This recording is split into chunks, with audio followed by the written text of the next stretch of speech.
Hello, everybody. My name is Drew Dosek, pro trader here at Verified Investing, and welcome to Trading the Close. Today is fairly an uneventful day in the markets, and also this is options expiration week. We don't have trading taking place on Friday. Keep that in mind. It's a holiday, so this options expiration week is shortened, and we should see a lot of volatility today, and we didn't see it, but we did see some shenanigans at play in Netflix, which we're going to get into here in a little bit. All right, so let's jump into some more data. Here on the Dow Jones, we're down 0.2%, NASDAQ down 0.1%, S&P is flat, U.S. oil is flat, gold is up 0.57%, and Bitcoin is down 0.5%. With a flat day in the markets, all of this is to be expected. A lot of red and green that you see on the screen. Apple only up slightly, NVIDIA up 1.39%, Google down, Microsoft down, but Netflix is up quite nicely. So we're going to get into some mega caps also later. But until then, let's jump into the spiders, the S&P 500. All right. So as I mentioned, we had a flat day today on the markets. But if you zoom in closer, you can see much of what I drew yesterday with this trend line and how we played ping pong right here yesterday. Here's the beginning of today. We basically did the same thing to start the day. The top end of this resistance is the bottom end of the blue parallel. You can see price just ran up into it, got rejected, came back to the trend line, and then even formed a tighter trading range throughout most of the day. And then after noontime at 1 o'clock, trading then broke beneath this trend line and has since hanging out right here in this general area. So basically not much to go off of with movement in the spiders. Nothing much has changed from yesterday except for some consolidation. The main areas of resistance are being tagged each day, weakening those resistance levels. Should we break above in the coming days, 549.70 is the area to watch. But if we do start falling again, the next major support is going to be this trend line down here under $500 at $499.25. So a pretty big fall off should we start selling. Into Bitcoin. Bitcoin also had a chop day, but as I mentioned yesterday, this needs to happen for Bitcoin to gain power and momentum to move up. The one thing I'm noticing though is this wick. You see this wick here, it's a pretty large wick. So that tells me there was a lot of buying pressure earlier in the day and sellers emerge wanting to come out, drive the price right back down. We'll see if this consolidation occurs over the next several days. If so, that could give Bitcoin the momentum to move up higher to the next levels of resistance. Into gold, gold is pushing back up today. Much like Bitcoin, it's starting to form some bullish consolidation. However, as I pointed out, just keep in mind the RSI here is still it still has a divergence. So with this divergence, the likelihood of gold going down in the near to midterm is high. However, that doesn't mean we can't push up a little bit higher, maybe even tag that $3,500 mark on gold before then coming back down, retesting this trend line. And then ultimately, I think gold can get down here at the $2,800 range.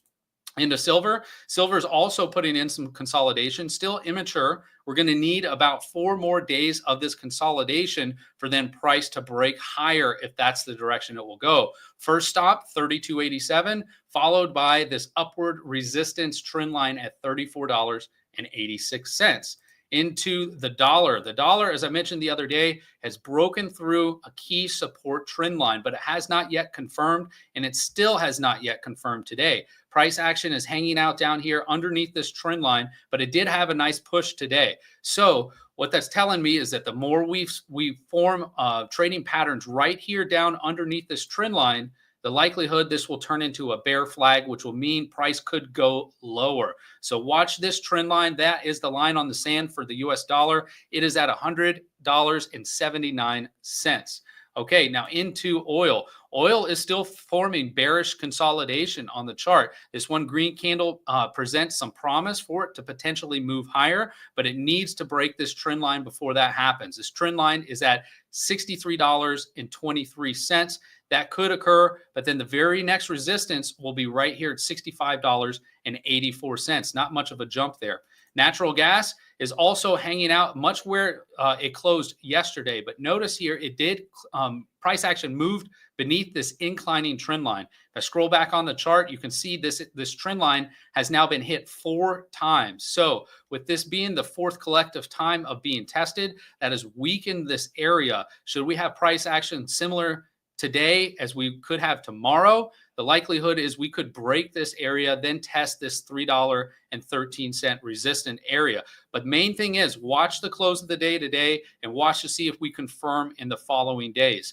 All right, now, so into some options expiration shenanigans. And so what I mean by that is, and options used to, before 0-day option contracts, the options expiration week really had a lot of volatility, a lot of movement. We even named one of the days, Wednesday, as Whipsaw Wednesday, because price movement could start up and then just drop dramatically. And why that happens is because a lot of institutions create these contracts to sell to the public and to other institutions too. Well, once they get towards options expiration date, the main one of the month, they start playing with the price action within these stocks when they're out of the money. So, and you'll start to also hear various news reports that get released during options expiration week that don't really hold any relevance in the long term. Matter of fact, in a week or two, they may be forgotten. And so one of those news stories hit today on Netflix, and Netflix started rocketing before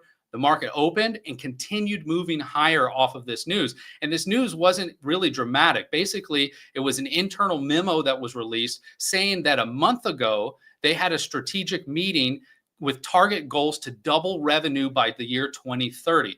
Well, what company out here doesn't have strategic goals to double revenue?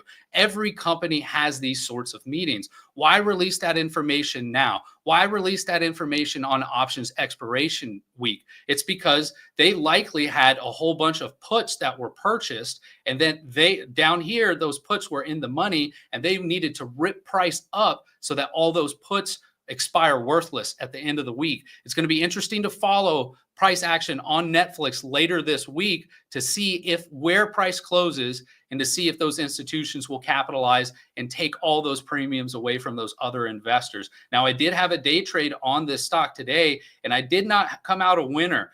We ended up taking a loss right here, but I started shorting in this area, added to the position, got our average up to just right under 977, or actually right under 978. And I saw price action get some support here. And then I was like, all right, guys, I'm out. We need to exit this trade. That way we can avoid this sort of movement that occurred. But again, all of this I see as options expiration shenanigans. It's almost textbook. Next month, watch for any sort of odd news stories that really don't have any sticking power. Because again, this memo and this meeting took place a month ago. And a month ago, there were new broad sweeping tariffs that were announced in the world. So this was a completely different environment when this meeting happened till today, when this news broke. So interesting to note. It's very important for investors also to understand this information so you don't get caught up in some of the news stories that come out during options expiration week. All right, so let's jump into some more big mega cap stocks. I was talking about the confirmation signal over the last couple trading the closes. It is so important to understand this signal because look where we are. We've had a move down, never confirmed. We had a move up and close, never confirmed. But now we find ourselves back within this wedge. As you may recall, last week I said, hey, April 16th, we're going to have to decide which way price is going to go in Tesla. It's either going to break out above or it's going to break down below. And tomorrow is that day. And it even looks like today we closed right on this trend line. So that's not going to confirm a move either up or down. Should Tesla break out, the first resistance area is going to be this declining trend line, not much higher at 283.88. Should Tesla break down, initial support will be this pivot at 214.30. Followed by major support down here at 168.18. Essentially, anything in that $200 and under price area would be a fantastic spot to start accumulating Tesla for a long play.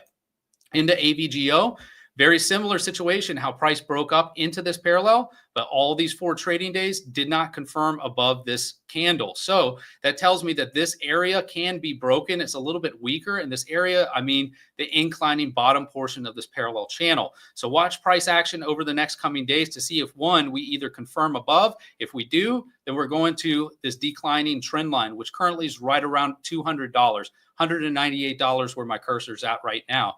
Now, should we break down, then we could come to this inclining trend line right around 150. So big variances here on price action, and it's mainly because of the big price movement that we've seen here on the stock.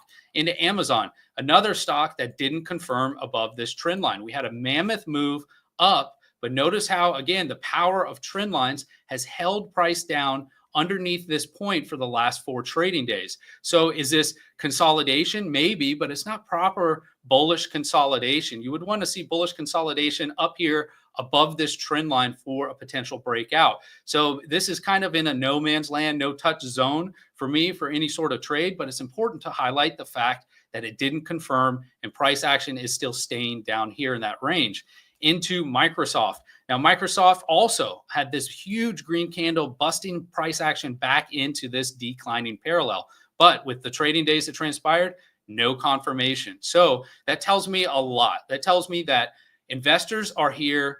This candle shows we're eager to get back in, but there's equally as many investors eager to get out of the markets too. So it's important to remember these things because price action is fluid. Price moves in these stocks every single day, and every day a candle ticks and prints. It shows us a little bit of information. It shows us where these people are sitting, where the majority of investors are either waiting to get in or waiting to get out. And every one of those mega caps that I just went through showed how when price reached the high end of that green candle, investors were eager to get out, thinking that that was the spot before another downturn in the markets. Now, it doesn't guarantee a downturn, but it's important to keep these in mind. That way it can help guide you for future trades. All right, that wraps up Trading the Close. Thank you guys so much for watching. Again, my name is Drew Dosek here at Verified Investing. I'll be back on tomorrow. Actually, I've got a day off tomorrow. I take that back.